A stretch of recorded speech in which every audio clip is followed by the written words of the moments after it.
இறையேசுவில் அன்புக்குரிய சகோதர சகோதரிகளே, ஆரோக்கிய அன்னையின் அன்பு பக்தர்களே, இன்றைய வழிபாட்டிலே புனித வின்சென்ட் பலோட்டி என்பவரை நினைவு கூர்கிறோம். இந்த புனித கடவுளுடைய திட்டத்தை அவர் அறிந்து வைத்தார். இளம் வயதிலிருந்தே கடவுள் ஒரு குறிப்பிட்ட பணிக்கு அழைத்திருப்பதை அவர் உணர்ந்தார்.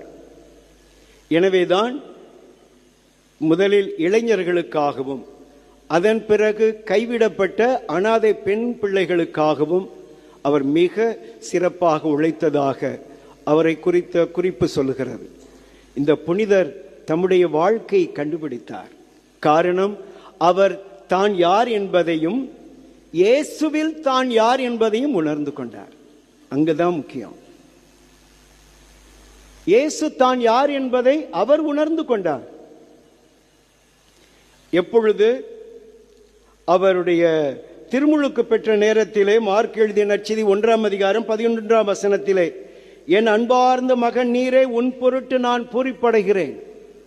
இல்லையா? தான் யார் என்பதை உணர்கிறார்.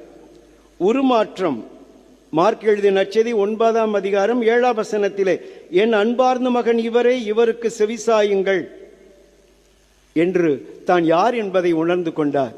எனவேதான் மேலும் மத்தேயு 16:15 மக்கள் என்னை யார் என்று சொல்லுகிறார்கள்?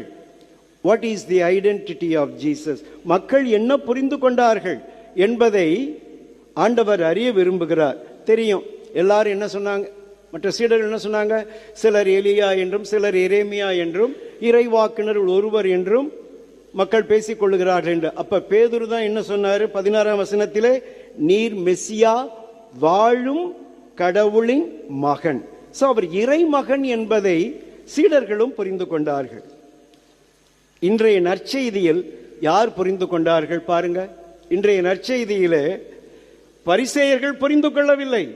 பரிசேயர்கள் ஆண்டவருக்கு எதிராக என்ன செய்யலாம் என்று பிளாட் போட்டார்கள், சதித்திட்டம் தீட்டினார்கள். இல்லையா?